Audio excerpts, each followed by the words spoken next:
मेरे अत्यंत प्यारे साथियों, सबको मेरा प्यार भरा नमस्कार स्वीकार हो। हमारी ममता की माँ परिवार में एक बच्चा है प्रखर राज। तो प्रखर राज बहुत ही प्रतिभाशाली बच्चा है, बहुत ही अच्छे बच्चा है। अभी जल्दी ही उनकी दादी माँ का देहांत हो गया था। तब से बच्चा उस गम से उभर नहीं पा रहा है। तो जो आज मैं कहानी सुनाने आ रही हूँ वो खास तौर से मेरे उन बच्चों के लिए ही है, जैसे मेरा प्रखर राज है। मैं कहना चाहूँगी, एक बार एक संत के पास एक सत्संगी युवक आया। वो सत्संग सुनने आता था। तो संत ने उससे हाल चाल पूछा, भाई कैसे हो, क्या हाल है आपका। तो उसने कहा, मैं संसार का सबसे सुखी प्राणी हूँ, मैं बहुत खुश हूँ, क्योंकि जो मेरे परिवार वाले हैं वो मुझे बहुत चाहते हैं, बहुत प्यार करते हैं, और मैं भी अपने परिवार को बहुत चाहता हूँ, बहुत प्यार करता हूँ। मैं अपने पूरे परिवार के व्यवहार से बहुत संतुष्ट हूँ। तो जो संत थे वो बोले, तुम्हें अपने परिवार के प्रति ऐसी धारणा नहीं रखनी चाहिए। इस दुनिया में अपना कोई नहीं है। जहाँ माँ बाप की सेवा और पत्नी बच्चों का पालन पोषण का संबंध है, तो उसे तो कर्तव्य समझ कर करना चाहिए, यही उचित है। युवक बोला, अरे पंडित जी, आप क्या जानो, आपको विश्वास नहीं हो रहा। मेरे माता पिता तो मेरे बिना भोजन भी नहीं करते, और जो मेरी पत्नी है वो तो मेरे बिना जीवित ही नहीं रह सकती। वो कहती है, आप मेरे नाथ हैं, मैं आपके बिना नहीं रह सकती।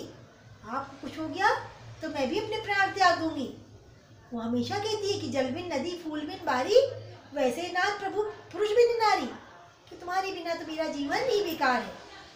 एक दिन मैंने उससे कहा, अरे तुम चली जाओ माँ जी के साथ बाजार, सैर सपाटा कराओ, मुझे काम है। बोली, नहीं, मैं जाऊंगी तो सिर्फ आपके साथ जाऊंगी। मैंने उसे बहुत समझाया, लेकिन वो बोली, नहीं नहीं, मैं आपको बताती हूँ। जब प्रभु श्री राम वनवास जा रहे थे तो माँ सीता ने उनसे कहा था कि बन जाने वाले प्राणपति बन साथ मुझे भी ले जाना। जो वचन दिया था मंडप में स्वामी, उसको आज निभा जाना। जब हाथ लिया था हाथों में, तब कहा था कभी नहीं छोड़ेंगे, और दुख दुख सुख दुख घोर विपत्तियों में भी हम कभी न नाता तोड़ेंगे। वन जाने को तैयार खड़े, लक्ष्मण को साथ में भी ले लो। मैं रहूं अकेले महलों में, धिक्कारे मेरे जीवन को। तब जानते हो, प्रभु श्री राम ने उनसे कहा था कि प्रिय, तुमने बात ये ठीक कही। यदि यही तुम्हारी इच्छा है, पति सेवा में तेरा ध्यान नहीं, ये नारी धर्म की शिक्षा है, तो मैं आपके बिना कहीं नहीं आना चाहती हूँ। मेरी पत्नी अत्यंत पतिव्रता है। संत सुनते रहे, बोले, ठीक है, आपको प्राणायाम तो आता है ना। बोलते, हाँ हाँ बिल्कुल। तो कहते, ऐसा है, आज रात को जब सोना तो सुबह उठना मत, अपनी सांसों को मस्तक पर चढ़ा लेना, प्राणायाम की मुद्रा में लेटे रहना, बाकी मैं आकर सबको सही कर लूँगा। अपनी प्राणवायु को रोके रखना। बोला, ठीक। अब वो गया अपने घर, सबसे बड़े प्यार से मिला, खाया पिया, रात को सोया। सुबह उठने लगा तो उसको ध्यान, अरे संत जी ने कहा था कि मुझे प्राणवायु खींच कर रखना है। उसने क्या किया, अपने प्राणवायु खींच ली, मस्तक चढ़ा ली, और एकदम निष्क्रिय होकर पड़ गया। माँ पापा ने देखा, अरे उठो बेटा उठो, सवेरा हो गया। कोई शरीर में हलचल नहीं, कोई हरकत नहीं। माँ बाप चले गए, रोने लगे। पत्नी आई, पत्नी ने देखा प्राण नहीं, पत्नी रोने लगी, विलाप करने लगी। उतने में संत जी आए। संत ने क्या कहा, क्या हुआ। उन्हें, महाराज अच्छे भले रात को सोए थे, देखो निष्क्रिय हो गई। उन्होंने उसको नाड़ी ऐसे देखी, कहा, अरे ये तो संसार से विदा हो गई। अब रोना पीटना मच गया। संत बोले, लेकिन अभी कुछ ही समय हुआ है, मुश्किल से आधा घंटा हुआ है, मैं इनके प्राणों को वापस ला सकता हूँ। और सबके चेहरे के वाह वाह वाह, ले ले महाराज, धन्य हो, धन्य हो प्रभु, धन्य हो। लेकिन एक काम है, इनके पैरों को, पंजों को पानी से धो, और उस पानी को जो व्यक्ति पिएगा उसकी आयु इनको मिल जाएगी, ये जीवित हो जाएंगे। पैरों को धोया गया, कटोरे में पानी भरा गया। पहले पिताजी के पास ले गए। पिता बोले नहीं नहीं, मेरे पास बहुत सारी जिम्मेदारियां हैं, मैं अभी नहीं मरना चाहता, मैं इस पानी को नहीं पीऊँगा। माँ के पास लेकर गए। माँ बोली ना ना, मुझसे ये नहीं होगा, मैं ये नहीं कर सकती। पत्नी के पास लेकर गए। पत्नी बोली नहीं, मुझे अपना जीवन बहुत प्यारा है, मैं इनके बदले नहीं मर सकती, मैं इस पानी को नहीं पीऊँगी। घर में जितने भी प्राणी थे सब ने नहीं कर दिया कि नहीं, हम इस जल को ग्रहण नहीं करेंगे, हमें इनसे प्यार तो बहुत है लेकिन उनके बदले मरना नहीं चाहते हैं, कोई नहीं तैयार हुआ।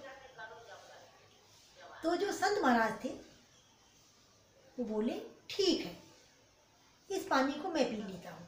अब सब बोले धन्य हो, आप बड़े महान हैं, आप बड़े कृपालु हैं, आप तो ऐसे हैं वैसे हैं, आपने चमत्कार कर दिया, पी लीजिए, आप ग्रहण कर लीजिए। संतों का तो संत हृदय नवनीत समाना, संतों का दिल तो नवनीत के समान होता है, मक्खन के समान होता है, जरा देर में पिघल जाता है, आप तो बहुत महान है, पीकर इनको जीवित कर दीजिए। तब तक जो वो व्यक्ति था वो उठकर बैठ गया, क्योंकि वो तो सारा ड्रामा देख रहा था ना, नाटक देख रहा था। उसने कहा महाराज, आप पानी पीने का कष्ट ना करें, सांसारिक संबंध क्षणिक है, मिथ्या है, झूठे हैं, ये मैं आज जान गया हूँ। आपने सचमुच मुझे आज नया जीवन दिया है। तो संत कहते थे अपने कर्तव्यों का पालन करो, लेकिन ध्यान हमेशा प्रभु में लगाए रखो। बोलते वास्तविकता में कोई किसी का नहीं होता, हम व्यर्थ में हर किसी का मोह रखते हैं। हमें इस मानव जीवन का कल्याण करना चाहिए, क्योंकि बंधन ही आसक्ति से उपजता है और निर्लिप्तता मोक्ष है। तो मेरे प्यारे बच्चे प्रखर राज, मैं आपसे कहना चाहूँगी कि आपकी दादी माँ की आयु पूरी हो गई थी, वो तो पुण्यात्मा थी, धर्मात्मा थी। आप कहते मुझे अपनी दादी की रह याद आती, वो बहुत अच्छी थी। तो वास्तव में अच्छे इंसान की आवश्यकता सबको होती है, उस ईश्वर को भी होती है। उनका बेटा इस संसार में इतना ही पार्ट था, उनका इतना ही रोल था, उनकी आवश्यकता कहीं और रही होगी, उनको और जगह कहीं कल्याण करना होगा। इसलिए अपने इस शरीर रूपी वस्त्र को वो त्याग करके नया वस्त्र धारण करने चली गई। आप जितना उनके लिए रोएंगे, तड़फेंगे, छटपटाएंगे, उतना अधिक आपकी दादी माँ को कष्ट होगा।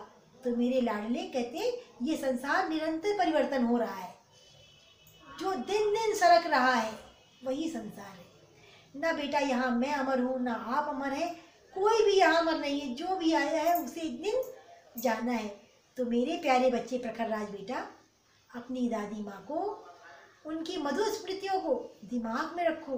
उनसे जो आपने अच्छी बातें सीखी वो दूसरों को सिखाओ, लेकिन रो रो कर परेशान होकर उनकी आत्मा को कष्ट बिल्कुल ना दो। तो मेरे साथियों, मेरे लाडलों, मेरे नूरे रत्न, आज की कहानी आप लोग को कैसी लगी कमेंट बॉक्स में लिख के बताना। सबको टाटा बाय बाय।